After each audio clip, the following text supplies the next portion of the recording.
Welcome back to Operation Exchange. This episode is going to be intended for a mature audience, so viewer or listener discretion is advised. Yes. Okay. We just got a bullshit episode for you guys. Like, you know, this is a rant session, kind of. Yeah, just a relaxation type of thing. You know, we're just going to sit back here and talk about some stuff. You know, I say rant. He says relaxation. Same thing. Same thing. We got. So I got on TikTok. I did start an account before the TikTok ban, and then I never used it because I didn't understand it. And then I got on the app one day. All right, sucks. What? Don't use TikTok. I couldn't send them TikToks for like ever because I'm not on TikTok. Yeah, and then when they took it off the app store, I was like, "What the fuck? I can't get TikTok." I mean, like, what if I wanted it? You know what I mean? And then like. So they brought it back on the App Store. Courtney was like, "Hey, it's back on the App Store if you want it." I was like, "I might as well." So I get TikTok. I'm on there for a couple of weeks. I got like 150 followers. I think I'm doing pretty good. 75% of them bots. At least 75% of them bots. Most of them are sending me messages, trying to develop relationships. Say they live in Tennessee. Yeah, they all live in Tennessee around just my right area. down the road from you. They want some of them want Amazon gift cards. It's for the children. You know, you got to think about the children and all that stuff. It's like, God. So I'm not going to answer anymore. I don't give a rat's ass. If I don't know you, I'm not talking to you, which sucks because I wanted it to kind of be a public profile. Yeah. You know, I did make it private, and then it stopped growing. So I put it back to public so I could get some more bots. Nah, you'll eventually get some real people. You say that. You got 25 followers, and you've been there for 3 or 4 years. Because I don't try. I mean, how do you try? How do you know? Well, I don't know what you do with your social medias. I don't have the problem with bots like you do. I'm not doing anything. You got all the passwords. You just get in there and look at what I'm doing. I'm not. But you could, and I know that. And oh shit! See, that's what he gets. That's gonna be loud. Let me see if I can find a different solution. That wasn't any better, Courtney. Whatever you did. So speaking of TikTok, we got Casey Anthony is back. I forgot about her. I completely forgot about Casey Anthony altogether. Like, the name has not even crossed my mind in a decade. Yeah. And she gets on TikTok. Currently, she's got 66,000 followers at the time of this recording. Which is freaking crazy and ridiculous, but okay. And her 2 videos combined have 8.8 million views. No, that's not right. It's about 8. Well, one of them's got 4.4, or maybe it's 5. I don't know. It's like 8 million views. So once she becomes monetized, she'll be like one of the richest TikTokers ever. So has she put out 2 videos now? Well, I mean, I don't know. Okay. Well, she got the one in her car, right? but there was like one that was posted before that. Oh, okay. And yeah. I haven't been on her actual profile. She's trying to get people to come over to her Substack for legal advice or something like that, or legal advocacy. Yeah, to help people find the resources they need when they're in trouble. For those of you who don't know who they are, who she is, we're not going to get real deep into the court case because there's several people that have already done that. And there's lots of good information out there. So like all you got to do is dig around. In fact, and I want to stay in a good mood. I hear that. And you just get on AI and be like, give me the rundown on Casey Anthony, and it'll line it out for you pretty good. But the rabbit hole does go deeper. Like, you know, if you really want to go deep into it, look up Robin Adams. That was her cellmate. So when they found the daughter, Casey Anthony asked her, she said, they found her in her Winnie the Pooh. Wrapped up in her Winnie the Pooh blanket. Like, yeah, there's only going to be like, that at least puts Casey Anthony at the burial. Because they had not released that information. Yeah, that information had not been released to the public yet. So when she went forward to when the investigators asked her what Casey had told her about the missing child, she said not much, just that they found her and she was wrapped up in a Winnie the Pooh blanket. And they were really shocked about that because even at this time of that interview, that information hadn't been made to the public, and there's, you know, or to her lawyers, like no one had that information. Yeah, so I mean, Casey knew what she was wrapped up in. at least puts her at the burial. And when they found the first child, like a month before that, They were in the searching a swamp- river. or Yeah. the river. And they pulled a child out, and they thought, well, This may be her. This may be the baby. And Casey told Robin, That's not her. You're looking in the wrong place. That's not my baby. They're looking in the wrong. They're looking in the wrong location. They need to look in other areas or whatever. So anyway, lots of different rabbit holes you can go down with that. So you're welcome to do so. Courtney, you didn't know I was going to do this, but tell us a little bit about yourself. About me? Yeah, about you. Why are you doing that? Well, I'm 40 and married to this one. Don't dox over here. yourself. Yeah. No, I teach special education. And so a lot of things that interest me right now revolve around the autism, the why it's becoming such a high rate in children. Becoming a lot more common. Yeah, a lot more common. And there's some interesting things out there, like telepathy tapes. If you haven't watched or listened to that podcast, yes, that it's have an open mind. Because what's her name? Kai. I don't remember her last name. I Kai don't- something, but one she was second. just on Joe Rogan. She wasn't. I'll look it up. Go ahead and keep on talking. Okay. But when I'm not at work or thinking about the stuff that interests me on that aspect, like going out in the woods, going hiking, probably longer than anybody else in my family would like to do. But I enjoy getting out, just wandering around. I'm mushroom fanatic now. When I am out there, that's what I'm looking for typically, is some mushrooms. And I'm Kai Dickens. That's it. So Kai Dickens is the lady that did the Telepathy Tapes podcast. How did you find that? How did you find that podcast? I don't remember, actually. Courtney called me one day. She's like, "Hey, I'm listening to this telepathy tape." She does not listen to podcasts. No. And I listened to that one like quickly. I was engulfed in that one. I'll be the first to admit the reason why I do the majority of the time that I'm listening to the podcast is because. Or did I cut you off in the middle Go of ahead. something? Okay. So like, I'm a truck driver, so I'm on the road a lot, and I love music.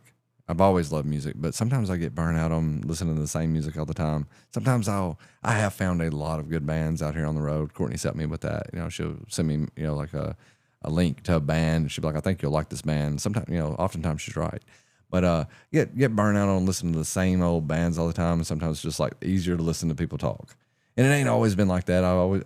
At one time I was like, this is kind of weird just listening to two people have a conversation, but it become a little more. Gives you something to talk about with other people. That's Sometimes. right. Yeah. And I do have a lot of truck drivers that call me and say, "Hey man, you got to check this out." Like, Theo Vaughn was like that. It was like, I never really even heard of Theo Vaughn. I think I may have heard his name. We don't have cable, by the way. We did away with cable Back in 20. well over a decade ago. Yeah. Well or over. We've been 15 years without cable TV, and we don't watch the news. We do have streaming service, but Yeah, like, we got streaming services. we're not like anti-TV. No. We're not. I'm definitely not. One good look at me, and you can tell that I'm not a Puritan or anything. But yeah, no, we just got rid of it because I think our bill went up from like $175 to like $255 or something like that. Yeah, it was ridiculous. I was like, no, we're not doing this anymore. So anyway, I know that the only reason I bring that up is because Theo Vaughn was on like the Comedy Central or something to that extent. I He's think been on comedy shows Yeah. that have been on TV. Yeah. But he wasn't a household name in our house, and I had a buddy of mine, he's a truck driver too. He called me up and said, "Hey, you ever listen to Theo Vaughn?" And he's like, he's like, you gotta listen to him, man. This shit's funny. He's hilarious. And I was like, okay, I'll check it out. And I turned on an episode, and the first 20 minutes, he's just talking about masturbating and being addicted to porn. And I was like, I thought my buddy was fucking with me. Lord. I cut it off. I called him back. I was like, what the fuck? He said, what? And I was You like, asshole. dude, I said, all he was talking about was, like being, addicted to porn and masturbating.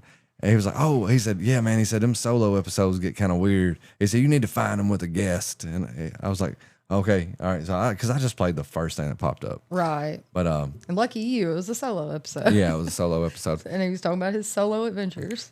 And one of them, I did quickly start to appreciate the Theo Vaughn episodes where he just talked to regular people, like The cafeteria lady. Yeah, the cafeteria lady episode was really good. He talked with a carnival worker, Carney, I think is what Yeah. And then there was a New York trash man or garbage man. I can't remember exactly how, but there was several videos like that where he just talked to some regular folks, and I was like, dude, I really like this. But like now he's starting to get bigger name guests on, and yeah, he had like JD Vance on during. He's had Trump on. Trump, yeah. I think his latest episode that he had on was Candace Owens. Jeremiah said that was a great episode. I haven't listened to it I'll yet. probably want to listen to that one. I kind of enjoy listening to some of Candace Owens stuff. Yeah, but I don't know what I was getting at. But I think that's kind of what kind of inspired us to start a podcast, as a matter of fact, because of you got on it because of me finding telepathy tapes, and I don't even remember how. But whenever I'm telling him about a podcast, it's very unusual. That's right. That's why we're all right. Back to you then. Oh no, it's okay. I was just reminding you. But I know. Telepathy tapes is on Spotify, right? I mean, like yes. Is it just on Spotify? Is it everywhere? I don't know where all they've got it. Me neither, but it's definitely on Spotify, and they've got a website. And like for a one-time donation, you can actually see all the videos of all the experiments that they did throughout the podcast. And she does have a documentary coming out. That's right. And I believe that's going to be on Netflix, if I remember correctly from Joe Rogan episode where he was talking to her this past week. But she does have one. They're in the process of making the documentary. That's awesome. And well, I forgot what I was going to say. Okay. But the telepathy tapes is definitely on Spotify. This is what I was going to say. I don't know how many weeks it had been out, but it like trampled. It just trampled. It's way to the top. Yeah, it's way on up to the top. It surpassed actually Joe Rogan for a little while. It did, and that was kind of interesting. But like definitely worth listening to. Yeah, just with an open mind and a different perspective gained. Yeah, man. Yeah, all that stuff. It's really cool. It kind of goes into some of the stuff like I think that's kind of been a little bit of a part of me for a while too, is kind of the more spiritual, not practicing spiritual, but more of the I don't know how to put it, like believing there's more connecting us than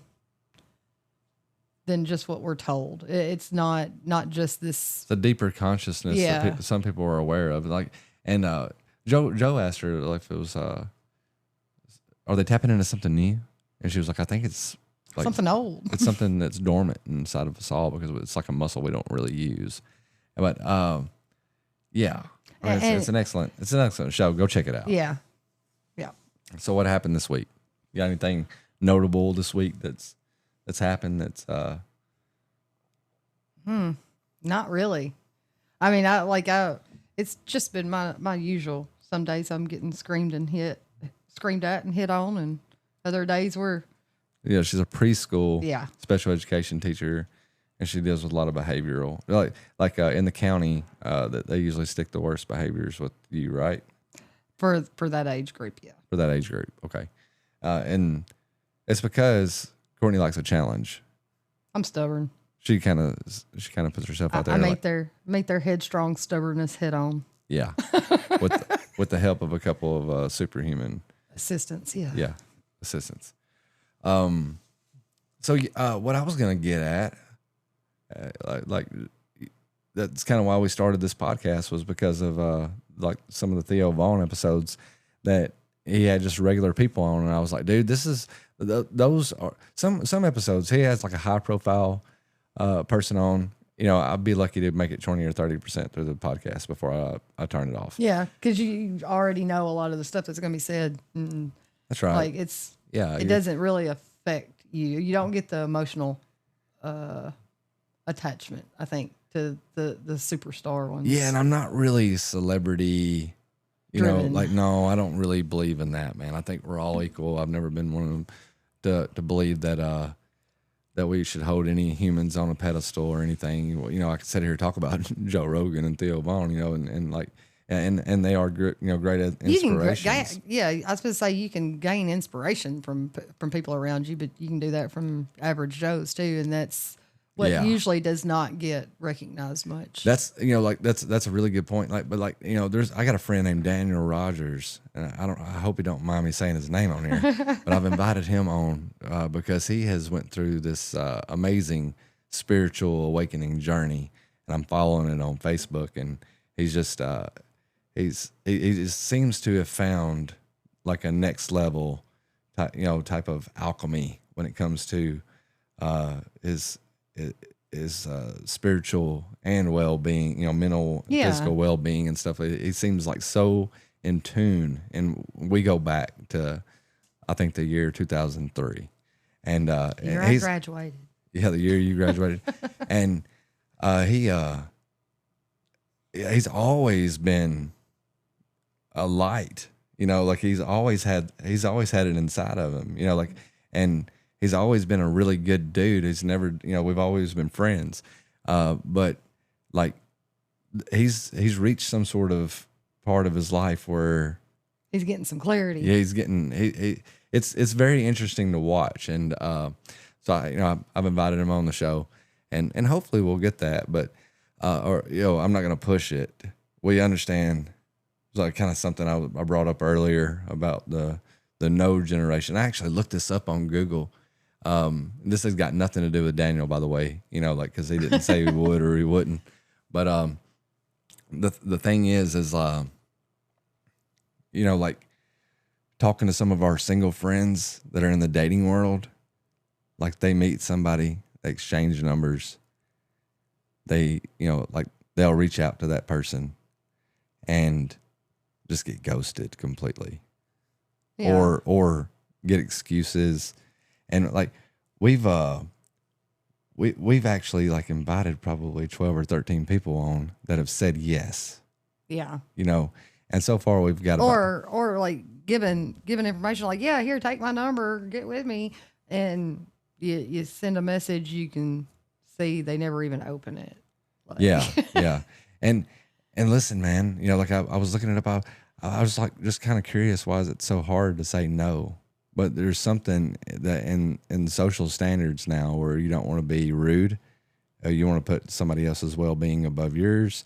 But the way I see it, it's kind of like everybody's got that one family member that owes them $100, and you'll never talk to them again because they won't they won't just come out and be like, man, it's gonna be a long time before I can get you that money back. Dude, ain't nobody worried about that $100. Right. I mean, some people may be, but like, you know, I like me personally, if I've ever loaned you money, it's money that I automatically, you know, I'm not going to hand over money that I can't live without, or that's going to put my family in jeopardy. So like, you know, if I've handed you money as a loan, like I don't hold it against you. You know what I mean? Assuming you're not going to get it back till you do. And not even, not even concerned about it. You know, like, especially to kill off a relationship. But that's, we're in this non-confrontational. Over $60.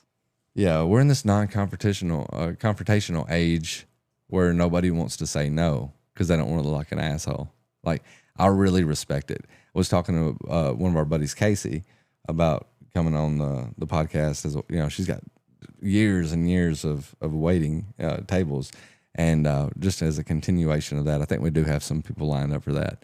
But she was like, you know, Billy, it's not really my thing. And I said, respect, thank you. You know, and we've had a couple conversations since then. You know, I don't, you know, like, listen, you know, that's the type of person I want to be. And it's got me wondering, like, how many people think I'm an asshole? Because, like, if you ask me to do something and it ain't my thing, I'm going to be like, nah, man, I appreciate it. I'm going to set that one out. Yeah. And like, I would rather have somebody that genuinely would like to do something doing it with me than someone who's Going to muscle it out. yeah, you know, because for it's the not sake of going to you. be, it's not going to be great. So by not saying no at the forefront, it's just creating tension and weird awkwardness Yeah, in the long run. Like, And then, like, you know, you got people like when we asked Heather if she wanted to come on, I did not expect her to say yes. I really didn't. You know, no. like, she's got a great story. She's got tons of great stories. She's always welcome back. Yeah. But the thing is like, she was like, yeah, I'll do it. And she's like, I'd love to come on. And You know? then it was that same day, right? Yeah, she called you and Yeah. she was like, hey, I'm going to be available tonight. And Right. like, and I was like, damn, you know, that's, you know, like, so the same day that we invited her on the show, she wanted to come on. So it was a great show. Yeah. Probably the best one we've recorded so far. Right. Yeah, the Because only like one she we've- was actually interested in doing it with us. Right. And that's the point. I was gonna, you know, like, or drive home that you mentioned it, you know, like, but if somebody wants to do something, it's going to be a more Produce authentic, a better product. Yeah. Yeah. It'd be a more authentic experience.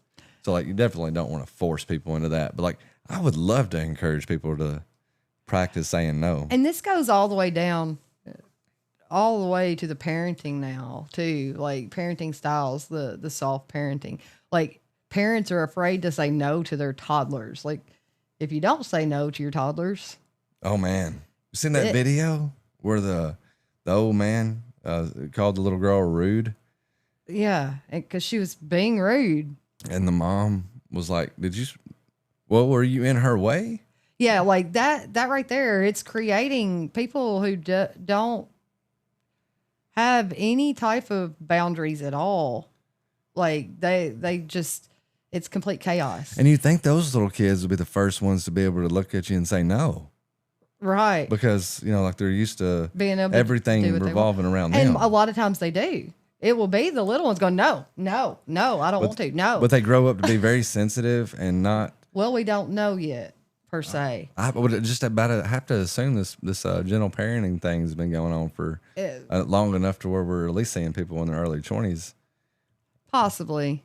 Definitely, like I don't know if to the extreme that it is now. maybe not to that extreme, but Yeah. like and not trying to like school anybody on parenting or No, anything. but I mean, it just kind of goes along with this. It's a culture that's affecting all the way around. Like, I'll honor hard truths over manipulation. right. Or whatever. And listen, I'm not mad at anybody that we've invited on this show. So if you're listening to this show and we've invited you and you ain't made it yet, I'm not mad at you.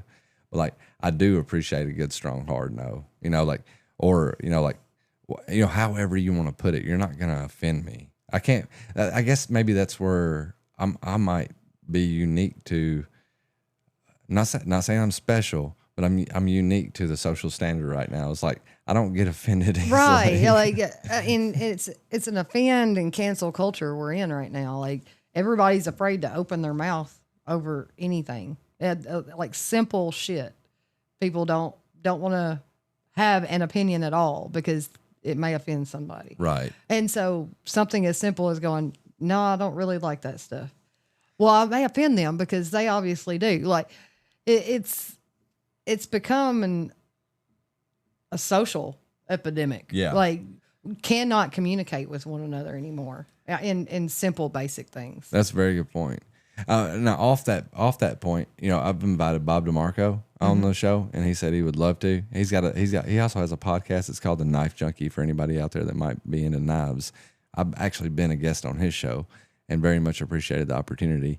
But like Bob is a complex character. He's got other things going on in his life besides knives. Yeah. So and I'd love to hear some. hell of it. yes, he's worked in some production and direction on some shows on the Discovery Channel and the History Channel and stuff like that. I don't know which ones.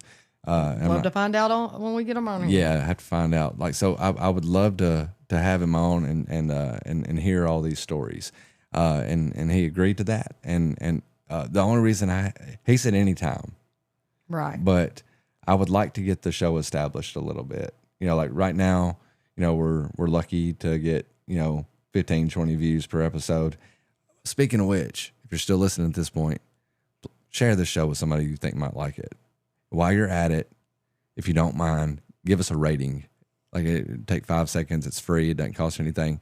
If it's a 1-star, 2-star, 5-star on Spotify, or give it a thumbs up on YouTube, whatever. Leave a comment. All that stuff helps. You can leave comments on Spotify as well. We cannot monitor that, or the podcast from Apple because we don't have an Apple account. Right. But somehow we can get it on Apple.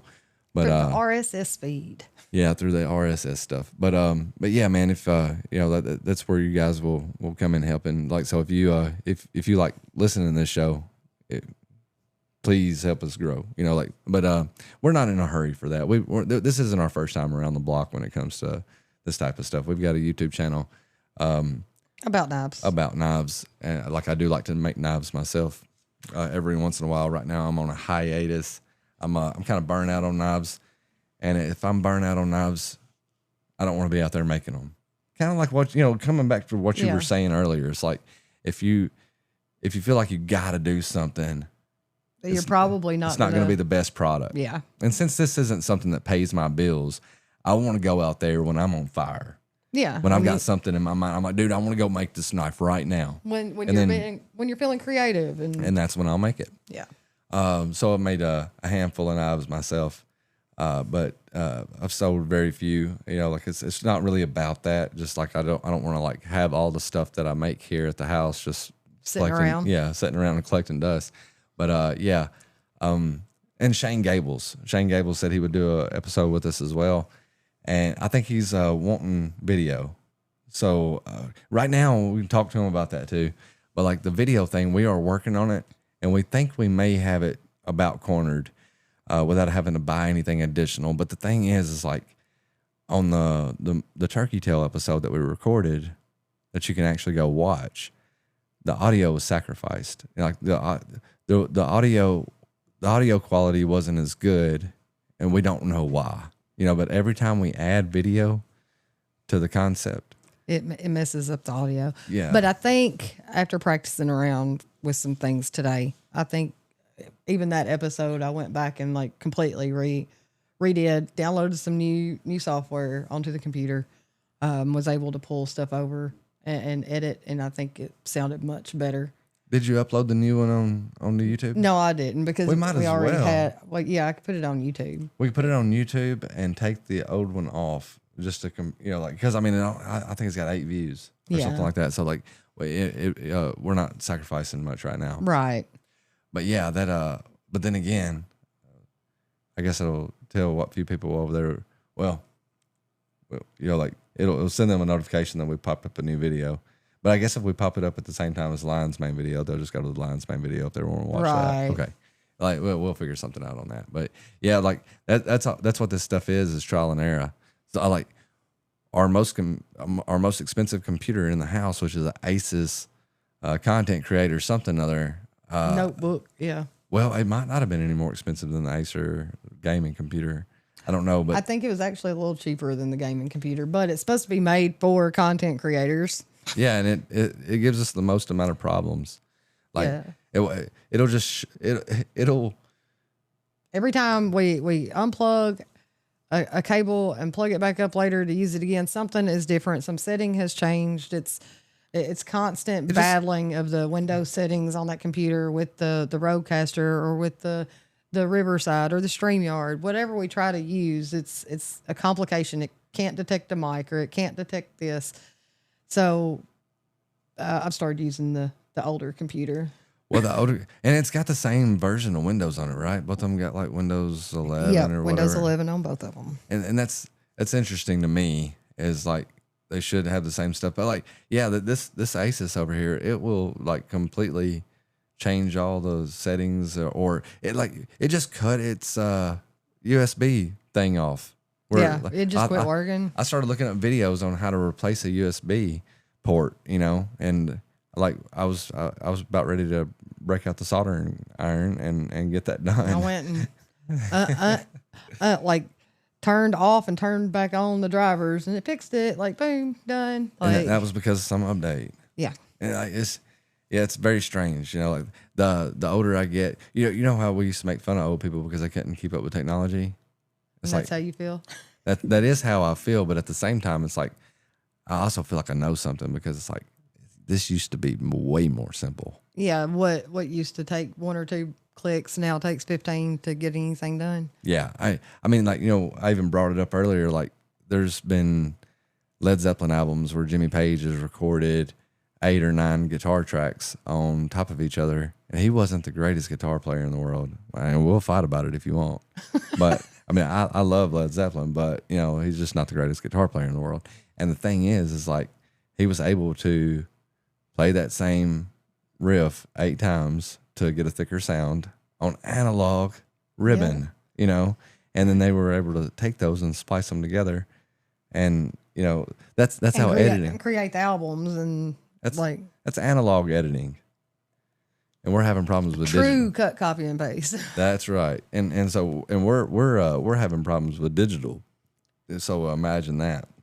Yeah, it's definitely been a learning curve, but I think there's a lot of technology that has been made, like this Rodecaster Pro 2, that's great for audio and stuff. But there's so many different softwares now that you need to do for this, and one to do that, and one to put them together, and it's just a whole lot of moving parts to get something done anymore. And I can't, but we started looking up the Rodecaster. Well, we just started looking up things to record on, when we started thinking about starting a podcast. And so we found the Rodecaster Pro 2 and we started shopping around for it. And even got on Rode's website. And the fact that they have a Rodecaster Pro or a Rodecaster Video. Yeah, Rodecaster. Yeah.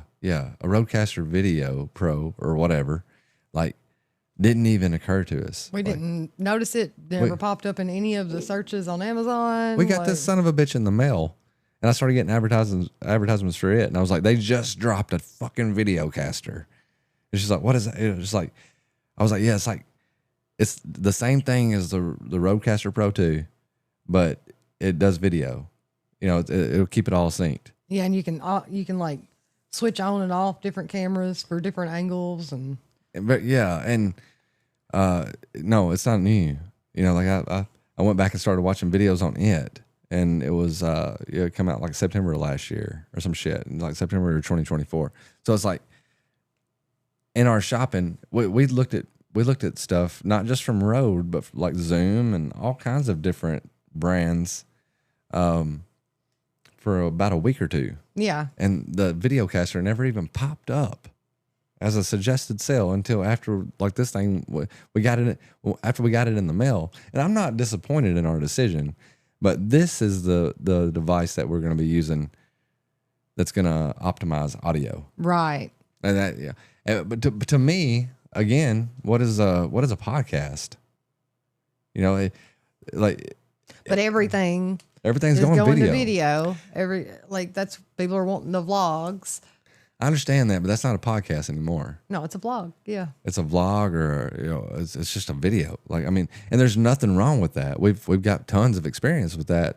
Like, as long as we're just we're not talking about like premium audio on those videos. It was just using a camera because like using the audio from our phone. Yeah. Yeah, but yeah, and actually, some of our people kind of laughed because when we went live on our knife channel just to test out the stuff, they were like, oh, so you leave the knife world and now you got your professional setup. We got the whole background and everything ready for it. And so they were giggling. Yeah. It was probably something. Well, I was spending a bunch of money on knives. Yeah. I was taking like almost every dime that I could get to buy new knives so we could review them, or new belts to make knives, or new machines to make knives. That's right. It's all expensive. So like, and it was one of those fields where if you buy $100 knife or a $500 knife, you're not necessarily going to get a return. So like, it's hard to keep that wheel in motion without it constantly putting you in more debt. So like once I stop buying knives, I've got money to buy other shit. Right. You know, like And speaking of that too, like with this podcast, we're trying not to put ourselves in such a tight niche like we did with the YouTube, because you will get burnout talking about the same stuff all the time. That's right. We could have a podcast only on perfumery. We could have a podcast only on knives. We could have we could do a podcast on teaching. I could have a podcast on trucking. You know, but if you're talking about the same thing more, like we did the YouTube channel for about 2 years, and it would get hard sometimes to get back here and do a video because everything just starts seeming the same. I remember doing one video and people thought I was playing around, and I really wasn't. But I allowed it to just play off. But I was like, here's a knife. It's got an edge. It's got a point. It's sharp. It's made out of metal. The handle's plastic of some sort. There's absolutely nothing that's inspirational about this knife at all. And if you want it, you can get it for $60, and the link's fucking below. You know, yeah. and like people kind of appreciated that about us, but you know, at the same time, it's like, you know, they really do all start looking the same after a while. You know, like unless you like really have to up your game. You know, like you really got to start spending, you know, thousands on knives in order to be able to get something that you can appreciate. Has a few more details. Yeah. That's about right. But so, yeah, as far as the podcast goes, like we purposely are trying to leave this as a all around general, whatever is it, like interesting us right now, or like we get requests in to try to cover a certain topic. Like that's what we're wanting to do. We don't want to get put in a box. Yeah. And So stuck there. if you guys want to hear about something or whatever, you want to talk about something, and we really will just welcome anybody on to talk about anything. I mean, it's going to be pre-recorded. So if you're a fucking nutcase, then the episode might not ever come out, but that's like, anybody is welcome to call in, and we will record a conversation with you. And we don't really care what you want to talk about. We'll talk about just about anything. We do know that if we did have a niche, that our audience would probably grow quicker. It would grow quicker because we know how to grow a YouTube channel. I mean, not that we were monsters or anything. No, you know, but like it would grow quicker. It would grow faster. It would like. We would have a lot more of an audience already, but we would have way fewer things to talk about. So we just want to talk about whatever we want to talk about. We want to keep it that way. We know it's the stupidest way to start a podcast because it's going to take forever for our people to find us. But when our people find us, they'll have tons of videos or audio or audio clips to go back and check things out. And listen, if we have to, we will get the Videocaster. But I don't think we will have to. I think, even this Rodecaster Pro will connect to an Apple, and I don't know why Rode. Well, they've got their own app. Yeah, the Rode Capture. Rode Capture and app. It's only available for iOS. That's some bullshit, Rode. I'm just gonna go ahead and say it right now, man. I got a Galaxy Ultra thingamajigger over here. There's a lot of Android people out there. And I'm not buying an Apple just for this Rode thing, but I'll buy a iPad. Yeah, I'll buy an iPad. So like, if we have to, we can do that, right? We can just use this Rodecaster right here and an iPad to record with. Yeah, and with that Capture app, like it turns the iOS device into a camera, and then you can upload directly to your Rode app, which everything's right there. You can, there's no transfer time really. Yeah, it's the fewer cables and the fewer programs you have to go through. The higher you can keep your quality for your audio and your video. I'm assuming that's the way it used to be. It still is. When I was playing guitar, I used to have this like 100-foot or 80-foot guitar cable that was plugged into my amp, so I could walk around and like just fuck with the drummer and shit. But that's a lot of cable for the sound to travel through. Yeah, like things get lost in translation, and I eventually got to the point where I was like, just let me get 12 feet away from the amplifier. That'll be good enough. But what else we want to talk about? what else did we bring up the other night when we were both talking? And we were talking about the no culture, but something else come up in that. And I've been sitting here trying to think. I was like, we need to talk about that. I don't remember. But I don't. And I don't think it was your merging onto the highway crap. That is not crap. People really need to learn how to drive, man. Seriously. Like, they get off the phones. Man. That is a huge issue. It really is. I mean, listen, dude, I know how tempting it is. I mean, when you're driving for 7 or 8 hours at a time, like, you don't know the temptation of just like being like, you're sitting there watching, because I got my phone like on a device where it's hands free, but the screen will light up. But it's so far away from my face in that Peterbilt that I can't always like catch what it says. And then my curiosity get the best of me. I have to pull over. I have to find a spot to pull over to check my notification. I understand the phone addiction, but most of you aren't driving 600 miles a day. So like most of you probably only have 20 or 30 minutes to get to where you're going. Right. I promise you, it can wait. Sometimes when I'm like, I'm going to pull over, the next opportunity I get to pull this 70-foot vehicle over, that's 80,000 pounds. You can't just pull that into any parking lot. I can't just whip into any convenience store that I want to. And listen, man, this is something traffic-wise I would really like to put out here. If you're in the fast lane and your exit's coming up, I've seen a lot of people like die on the interstate because of this. Like, this is no bullshit. I'm not playing. I'm not joking. If you're in the fast lane and your exit's coming up and you start freaking out and you got to get over there and you try to start swerving in between traffic to get to that exit, know this. In general, there's another exit between 1 and 5 miles away. All you have to do is get positioned to take the next one. To take the next exit safely without causing a wreck. I have seen so many people. There's videos out there, like when the most amount of wrecks that happen on the interstate is people that feel like, if I just keep on merging into this lane over here, this truck's going to get out of my way. Well, the truck can't run over the traffic that's next to him on the other side that you can't see. Right. And he's not going to. So if you make a boneheaded move where I'm going to try to push this truck out of my way, you're probably going to end up underneath the trailer. Or the ones that speed up, get in front of you within seconds of time to hit that exit. So they get in front of you and slam on the brakes to hit that exit. Like, that's freaking dangerous. They're an autopilot. I don't hate folks for being an autopilot. I understand, man. You got this reptilian brain when it comes to traffic. You're just like, you do it every day. You're trying to keep on schedule, whether you realize it or not. You're just trying to get from work to home or home to work or wherever the hell you're going. You're picking up the kids. You're late. Babysitter's gonna be pissed off. Whatever the situation is, I understand. I get it, man. We all have to do that type of traveling, but like a few seconds.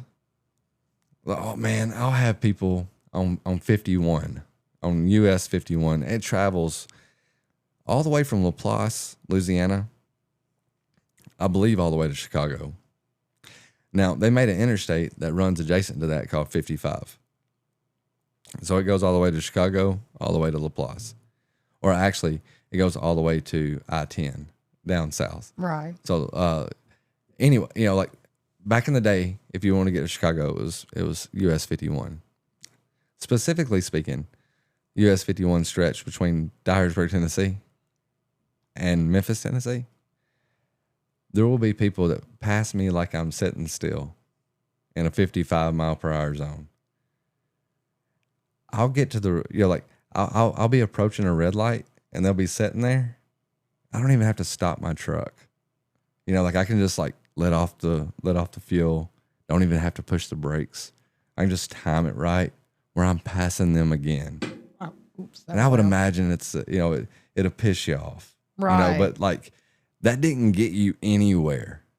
The only thing that got you was a possible speeding ticket. A possible speeding ticket, for nothing. Now, if you're out there enjoying yourself, I'm not trying to tell you how to drive. You know, like you don't mind wasting fuel. You don't mind, like you do whatever you want to. I'm not trying to be your daddy.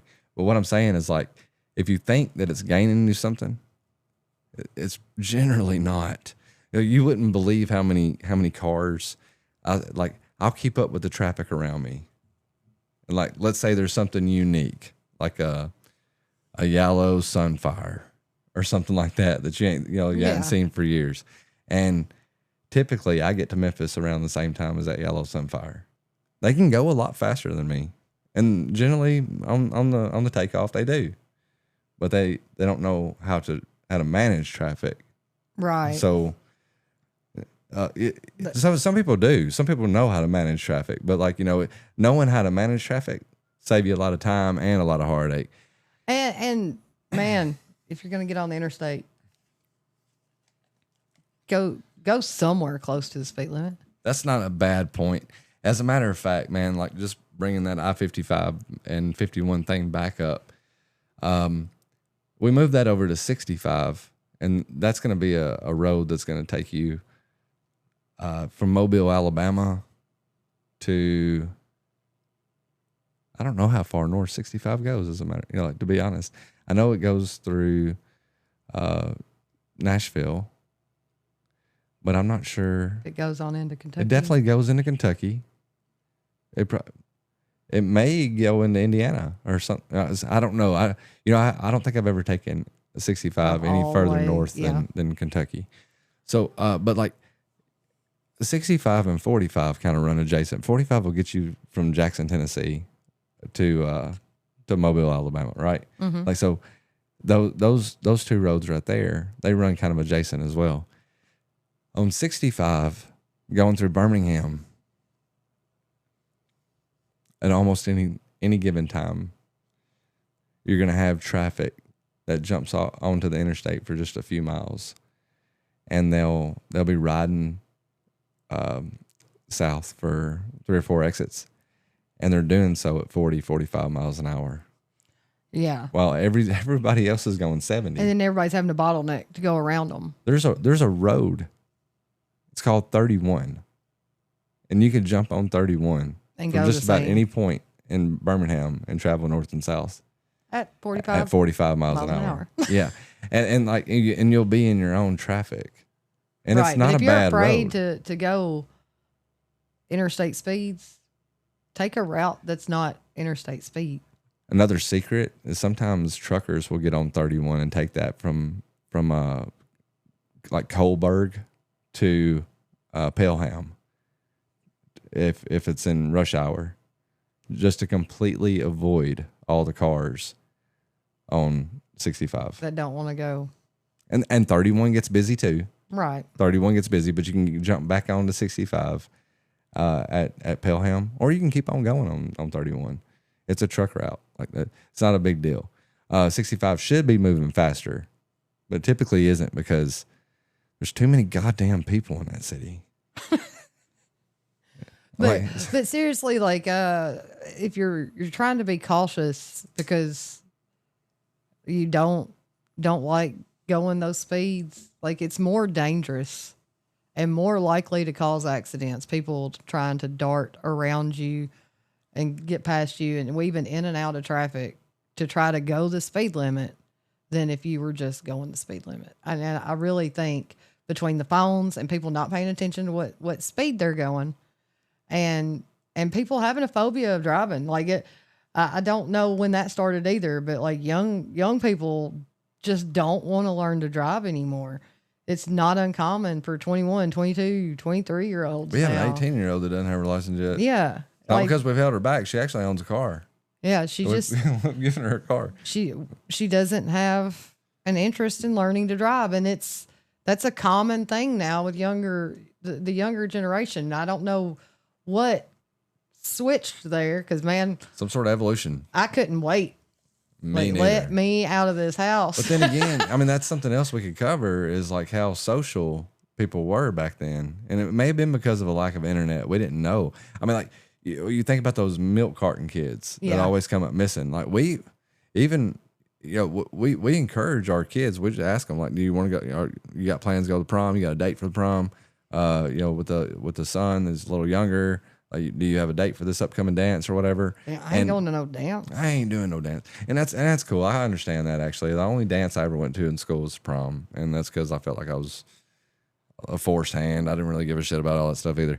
But the thing is like, I did have a social life. Right. I had friends. Riding the strip. Like we didn't have cell phones back then, y'all. I mean, for anybody that might be young and has never really experienced life without a cell phone, this is what we used to do in rural Tennessee. Like, we would get out of school, we would drive around to our friend's house, and if we weren't working, because most of us did have jobs too. Like, but like if we weren't working, we were driving around to our friends' houses to see where everybody was at. right. If we weren't already if there. there wasn't already like, a plan before you left school, Yeah. we're all meeting somewhere. But yeah, it's a different world, as far as social altogether. yeah. Like, you used to be able to knock on a door. yeah. Yeah. Now you knock on a door and people kind of look at you crazy. Baby, now if you call somebody, then you see this on Facebook a lot. You're like, why are you calling me? That's what texts are for. Like, Yeah. not specifically geared toward me. Right. But what I'm saying is, like, it's like I see that and I'm like, man, that used to be an everyday part of life. But we didn't have text. But at the same time, like, I remember when text first come out, and Ashley, like, she'd send me a text and she was so fast with it. And this is back in the day when you had to hit the buttons. Yeah, if you wanted a C, you had to hit number 2 three times in Yeah. order to be able to get that C or 1 or whatever it was. It was, I think it's 2. I couldn't tell you. I think one of the numbers it didn't have any letters with it. I think it was 1. It's 2. There we go. Okay, yeah. Yeah. So it's still there. The QWERTY thing is still Yeah, kinda like on the number pad. On your password pad. I don't know if it's on the phone part itself. Let me see. But she was so fast, and she'd be like, Yeah. "Are you ignoring me?" And I was like, I can't even type back no fast enough. Like, I'll just call her, and she's like, "I'm into the text now." And this was like 2005 or so, 2006. I can't remember exactly, but I was like, "You're gonna bear with me, is what you're gonna do." Like, because I'm trying to answer you, and like, I don't mind texting now. That's fine. It's a general conversation. But being a truck driver, I can't sit there and text all day. So Right. a lot of us talk to each other. Like, a lot of the truck drivers talk to each other. CBs used to be a thing. I ain't wasting no more money on no more CBs. Like, they come in handy every once in a while. But man, they can be obnoxious too. Yeah, man. Every time I turn one on because I need it, there's somebody on there talking about, A lot lizard or yeah, or yeah. I mean, sometimes it's funny. Yeah. Sometimes it's funny, but it's like I can't get through because everybody's joking. Yeah. And about the only time you ever need one is when you're in a metro area. And then in those areas, you really can't use them. There's so much going on the lines already. But I digress. Like, you call people now. There's people that in our generation, people that I went to high school with, that'll be posting these memes and stuff about, like, if you calling me, somebody better be dead. Right. Like, Like, what's wrong? Why are you What are you calling? doing disrupting my day to the point of a phone call? Well, when knocking on doors used to be a standard. Like open door policy. Bro. Some people you didn't even knock. It was just Yeah. like, hey. I definitely had friends. Well, I would go over my buddy's Brandon's house, and that was the way it was. If there was cars in the the driveway, Come on in. you just come in. You don't have to knock. Like, it was just to come in. Where everybody's hanging out inside the house. Make your way back there. Pass by the parents. They're gonna ask you how you're doing. Like, Yeah. it was interesting. But it was very different back then, and it was just our normal. Yeah. Now our normal is completely alien. And just to be clear, we're millennials. Yeah. I mean, we're rural Tennessee millennials, so we're really and more, borderline Gen X millennials. Borderline. yeah. Depending on who you ask, like Yeah. a lot of people, it begins in 1980, and I wasn't born in 83. You were 84. 84, yeah. So it's like we are technically millennials on most people's charts, and I don't feel like I fit there most of the time either. Like, Yeah, but I mean, I'm just saying, like, you know, millennial. It wasn't that long ago. We were the young ones. Everybody was making fun of, right. or it seemed that way anyway. Or, you know, like, and I don't even know what generations come after us. What was Generation Z and Alpha and God, I don't know, man. But yeah, it's like it just doesn't seem like it was that long ago. The world was way different. You know, just knocking on doors, playing outside, all this stuff was normal, and we couldn't wait to spend time with people. You know, our friends or our girlfriends or boyfriends. which also provided very much needed like conflict resolution skills that you don't get anymore, because I promise you, inside of schools, it is be nice. Everyone loves everyone. You like that type of environment where you've got to get along with everyone. You've got to like everyone. Everybody's got to like each other, to the point that they don't have reality when they get out of it now. Where when we were getting out and around groups, there were cliques, and whether you like them or not, it was part of rejection and learning how to deal with it. People not liking each other and learning how to deal with it, whether it be in a good way or a bad way. You had some lessons to learn. And just about everybody we went to school with would be considered a bully nowadays, I'm sure. Yeah. And thank God for those bullies. Because you learn how to deal with life, man. You learn how to deal with those assholes, and like it may even make you a little bit of an asshole. I might be a little bit of an asshole. That's okay. I really don't mind what people think about me.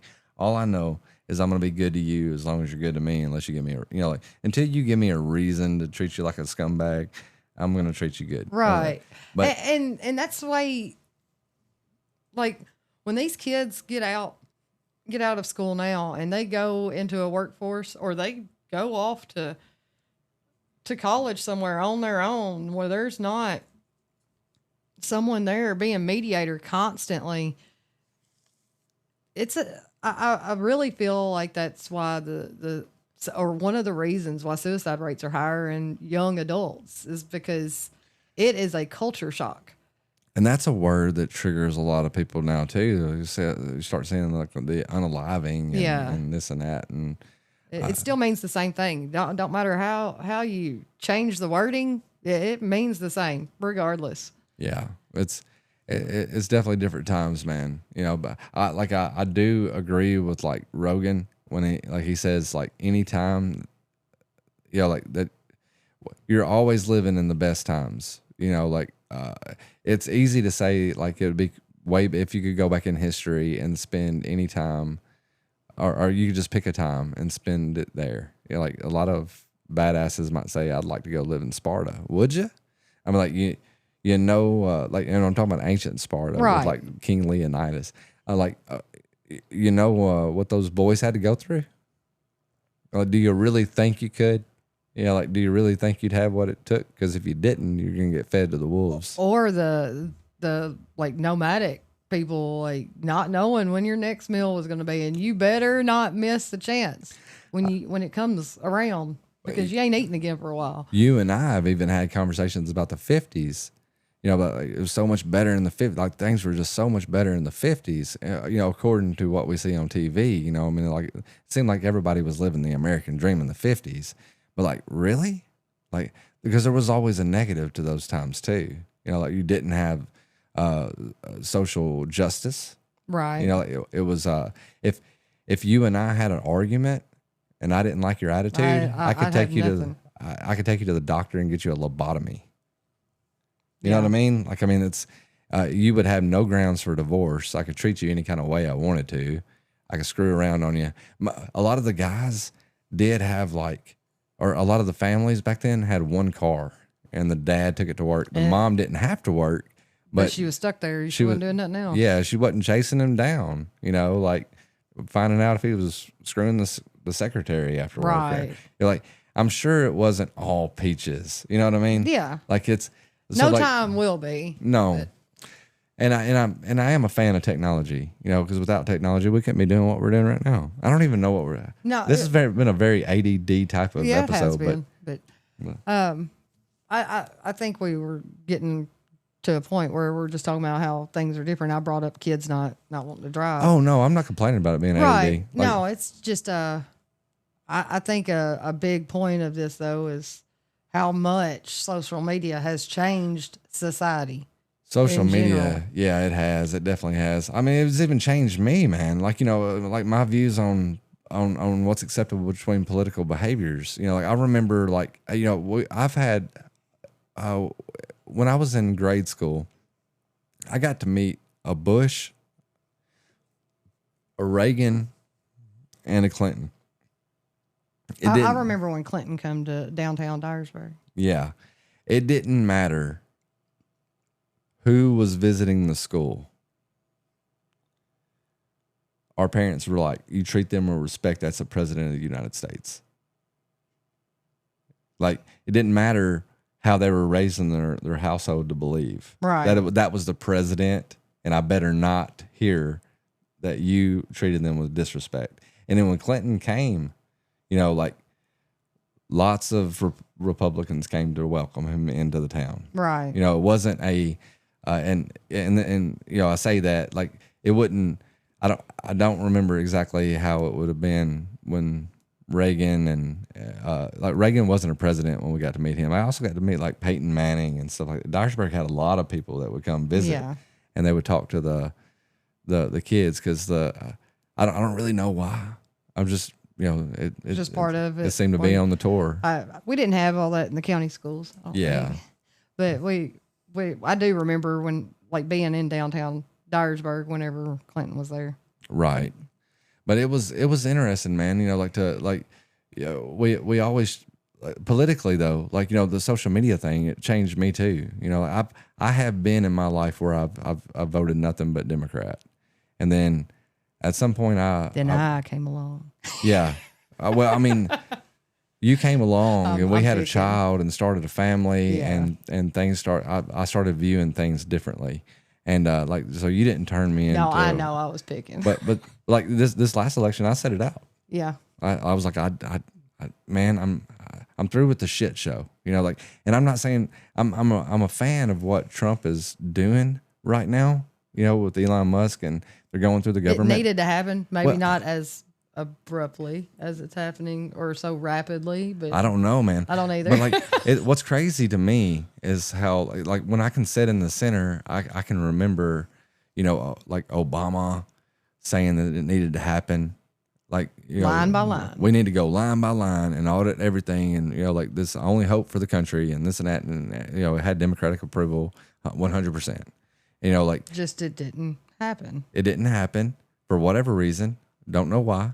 But it didn't happen. Maybe they didn't have a Congress that would allow it to happen. Like right now, we're in a unique position where we got it's all the way across one. All the way across is red, right? Yeah. If it was all the way across blue, maybe he could have got it done. Right. But like the same. What's interesting to me is watching the same people that are agreeing with it now, because like the they vaccines. don't change very often. We mentioned the vaccines in one of these episodes, but like the vaccines, we've had Democratic friends that were like completely anti-vax, and then when Trump, like put that antidote out there or whatever the vaccine out there, and he was like, I'm going to take it. I encourage everybody to take it. I have Democratic friends call me up like, do not take that. Orange man's going to try to poison you. He's going to put a chip in you. Blah blah blah blah blah. And the Republicans were calling him conspiracy theorists. Fast forward a couple years, Biden's in office. Do it for the betterment of the human race. Blah, blah, blah, blah. Society open back up. Get that vaccine. Now, if you weren't taking the vaccine, you were a Nazi, MAGA piece of shit. Mm-hmm. And, like from the same people that were telling you that the vaccine wasn't safe when Trump was pushing it. Same vaccine. Yeah. Like it's you just watch these people in this echo chamber. We have discussed this on one of the episodes, but yeah, that's a thing, man. You just watch people in an echo chamber. And now with social media and all the AI and being able to create all kind of video clips that some of them you can definitely tell are AI. Some of them are getting difficult to tell. And so these deep fakes are going all over the place. And now whenever I see something, 90% of the time before before I send it to anybody, I'm like, hang on, let me go check this crap. Because you don't know what's real and what's not anymore. And you got to go freaking Google and find out, okay, that was bullshit. I'm not going to share that. But there's so many people share that it just goes all over and becomes common knowledge that was completely made up bullshit in the first place. Yeah, it's mass confusion. It was kind of like what happened with that Casey Anthony case, as a matter of fact. I know we're going to like talk about it or anything, but they were throwing around so many different angles and so many different possibilities that the jury didn't have any kind of clue as to what was going on. Right. So like she was judged by a jury of her peers, and she was found not guilty. She was originally arrested on charges of child neglect, and should have been charged on that. She could have been charged on that. That would have had a maximum sentence of 15 years. She got out of that too because the case was so chaotic that even her defense, I'm sorry. Even the state of Florida was like, they couldn't keep up with what was going on. Right. To the point they didn't even call it. The judge said he was actually like surprised that they didn't call on a lesser sentencing, or give instructions for a lesser sentence because they were going for the death penalty. Yeah, and they weren't going to. They wouldn't come off of that.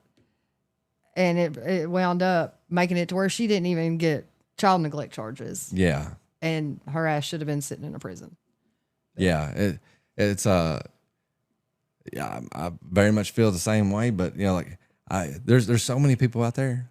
She's like definitely the most hated woman in America. Mm-hmm. But then there's a lot of people who are like, she was judged. She's free. She's paid her debt to society as far as. She didn't though. Yeah, she didn't pay a debt. I'm not saying she did, but the as far as the judicial system is concerned, she did. And like that's another thing, man. Like it's crazy. Like just about everybody I know, because I come from the riffraffs. I come from Chevy Chase.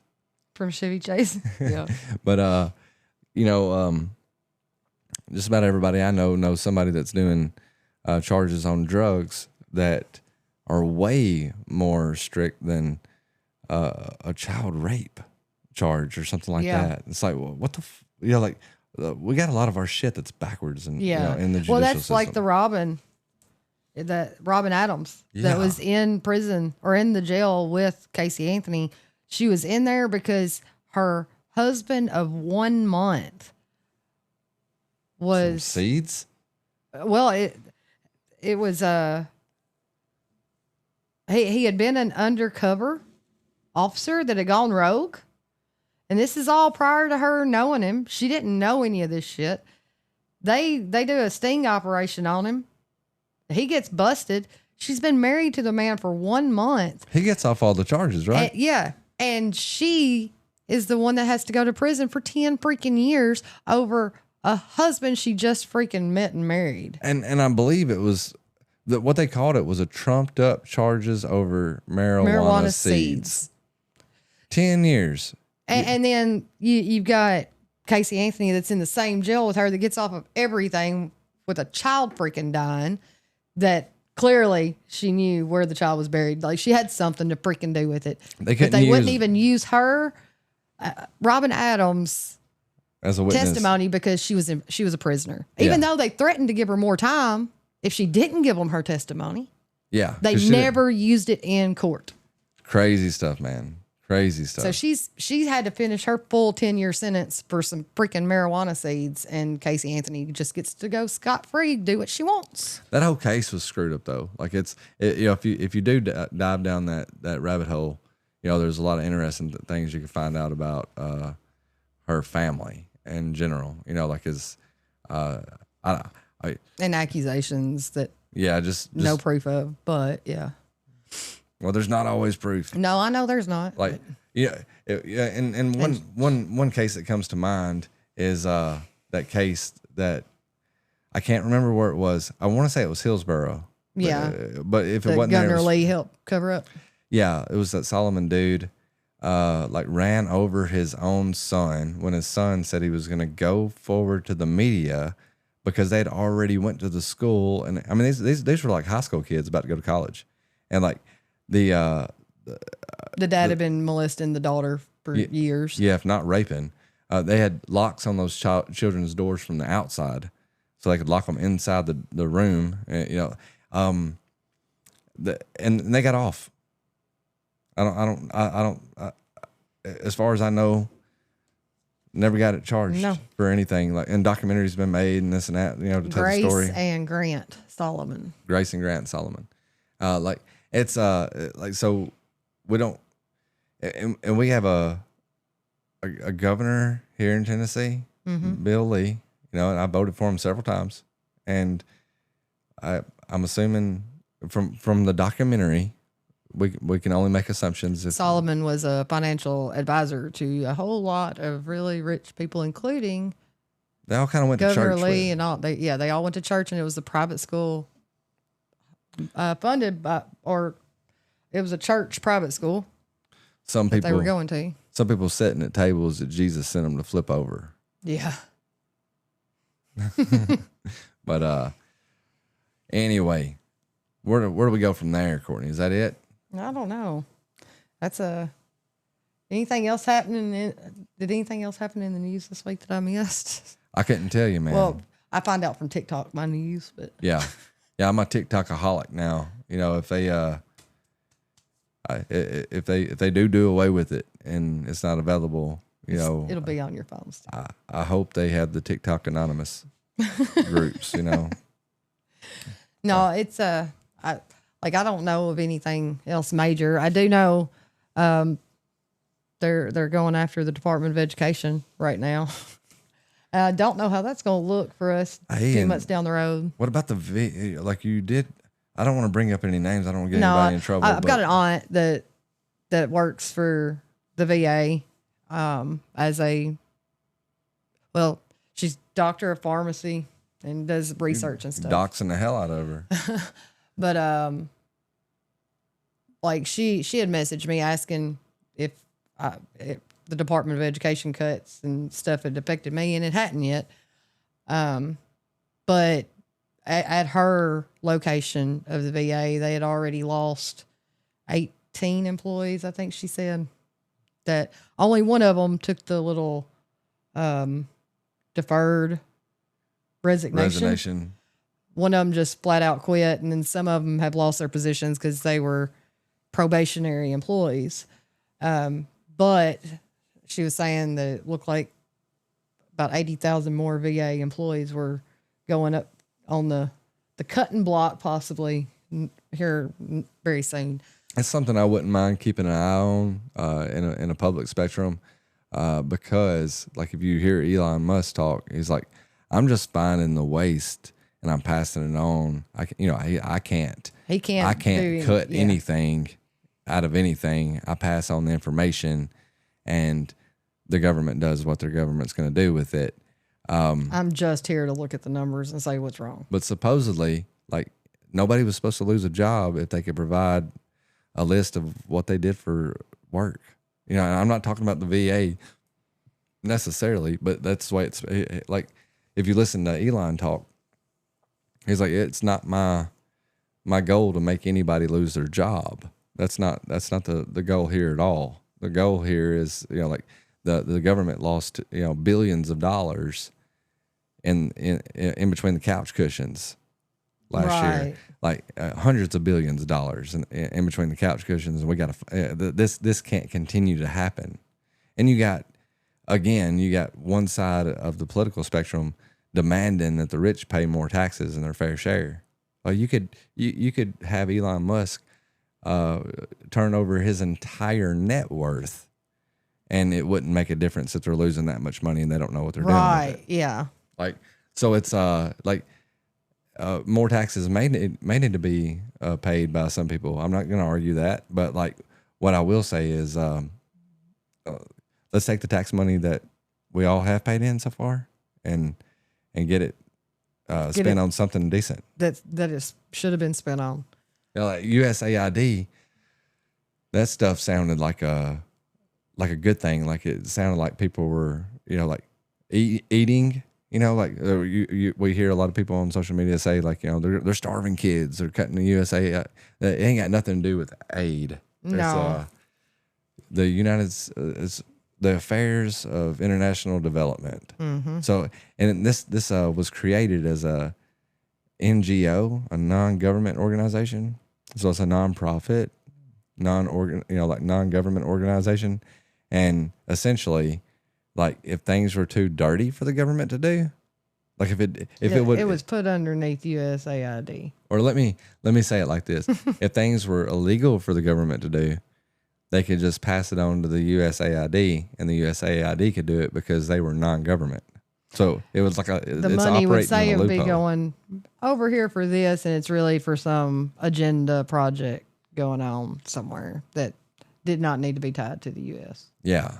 So like, we definitely need to figure out what's going on with that money, and I give a rat's ass if it was Biden, Harris, or Obama or Trump. Right. Like I'd be cheering them on. It's yeah, I understand people's concerns about, well, he don't need my information. Well, he had most of our informations when he had PayPal. Yeah. Because he was the guy that brought that on the And on man, everybody that's so worried about having people seeing your information, nobody worries about it when you're sending in your refund, tax refund every year, and they've got so many million people that are barely trained that aren't cleared anywhere. They've got your social security, they've got your birth date, they've got your address, they've got everything they need, where you work. Like, that's where the spam calls are coming from. People, the IRS is selling your information possibly. But it's like they've got a whole bunch of people there that you don't know who the hell's looking at your stuff. No. And nobody cares because there's a chance they're getting that money back. So they're going to do it. It don't matter about information and privacy then. Right. So there's a whole lot more people that see our crap all the time. Our phones that so many people keep all their personal documents in, their cards, their there's man, your chip. It's all there. If somebody wants it, they've got it. Everybody was concerned about a chip. There's your chip. Yep, you bought your chip for about $1,200. A lot of you financed your chip. Right. That's what dads do to we. We bought 4 of them at the same time. Are we still paying for them? We're all chipped. We got 2 more months. 2 more months. 1 or 2. And listen to this. These are S22 Ultras. Yeah. So we got them when they first come out. So 3 years to pay them. 3 years to pay for 4 phones. Mm-hmm. We're not doing that again. We're gonna. That's why I looked at you like you crazy when you was talking about. I need a S25 Ultra. I was like, I need a bill that ain't got 4 payments for phones on it. Well, we can meet in the middle. I can meet you 25% of the way. You can still pay for my phone. And you guys are probably pretty good with the stuff y'all got. Y'all aren't as technical as me. Like I need the stuff. Mr. Tech guy over here. Yeah, I just, you know what I learned how to do today? What? Turn on a computer. Hey, guess what? I'm gonna let him do the audio editing before we upload this video. Well, nobody will ever hear this. Courtney is the technical one for sure. Yeah, and she puts her. That's something I've always liked about Courtney. She if somebody don't know how to do something, she's like, "Get out of my way, I got it." Because I was like, I want to start this podcast thing. I don't know how to upload it. Like she you go to bed and do what you do best and start snoring. I will take on some tasks that maybe I shouldn't sometimes, but by golly, I'm going to try. I'll give you this. Most of the time you figure it out too. And I'm sure there's a great number of people that appreciate your efforts. But hey man, this was just like a bullshit episode and we're just talking about some stuff. You guys have any questions? Get with us in the comments. And if you got any thing to add, absolutely leave them in the comments. If you like the show or hate the show, take the time to give us a rating, share it with somebody you think might like it. We're not in a hurry to grow the show like super fast or anything, but we do like to see growth from one week to the next. And I think something I kind of do miss on the YouTube end is we have some kind of interaction. Yeah. Like the comments, whether they got on our nerves sometimes or not with the trolls. Yeah. Like the other interaction was nice. Like Courtney would be interacting with these trolls, so all the trolls were welcome. I was having to deal with all the trolls. You get on there, like, oh my God. Guys, videos got 25, 30,000 views. And you get on there and it's like 8 or 9 different, I pull over for lunch and I ain't got to eat yet because I'm trying to catch up on So comments. he's hangry. He gets hangry, y'all. I'm hangry. I've got a number of trolls every time I pull over that I'm dealing with. That's the only thing. Like, I didn't mind a troll every once in a while. Like, I mean, really, a troll every once in a while keeps things interesting. I appreciate a good troll.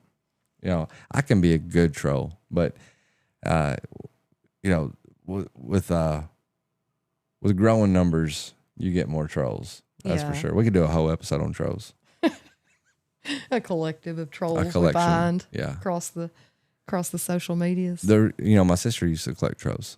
I did too. What are they called? They were called trolls. Is that all it was? Yeah. Like, there wasn't no special name to them. They No, it's had just the trolls fun, with the brightly colored hair. brightly colored And a hair. lot of times gym belly buttons. I can still feel that hair in between my thumb and my index finger.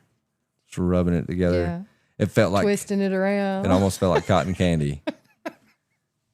It didn't taste anything like cotton candy. It was around the same time as the Furbies and About around the same time as cotton candy. well, I mean, cotton candy's always been and hasn't gone away. It's always been. Well, always been as long as we've been around. So in the beginning, In the beginning, there was cotton candy. Those machines are pretty cool. Like, you know, just put the sugar in there. just a little bitty bit too. A little bit of, yeah, like a teaspoon of sugar, like 5 cents worth of sugar. If that, Yeah. will make $3 worth of cotton candy. Ain't that? Hey, you haven't been to the fair in a few years. It's more expensive Way now? more than $3 a bag now. Yeah. Maybe they're using 2 or 3 teaspoons in there. Nah, it's still the Probably same size. Just price has gone up. Everything's gone up. Yeah. Okay. Oh, eggs. Hey, Food Right had them for $5 a dozen this time. That's great. Have you seen the TikTok of everybody else showing them around the country? Like, I mean, not around the country, sorry. Around the world. You know, like France, Italy, you know, a couple bucks. Or, you know, translation into a couple bucks. Yeah. Like a euro and a half or something like that, you know. And like, it's just the bird flu just pretty much, it just hit us. Oh yeah, and then started seeing the memes about why it's not attacking other birds, and now the bald eagles Now are the getting eagles it. are dying. Yeah. They're going to cover all the bases. All you got to do is you got to throw the ball to the base if you want it covered. That's right. Y'all keep speaking up, they'll keep doing. That's right. All right, y'all. Well, until next time. Tomorrow, I guess we'll upload this one tonight, and then tomorrow, Monday, there will be the Lions main episode, right? Yeah. Okay. So, all right. Well, you guys have a great one, and we will catch you on the flip side.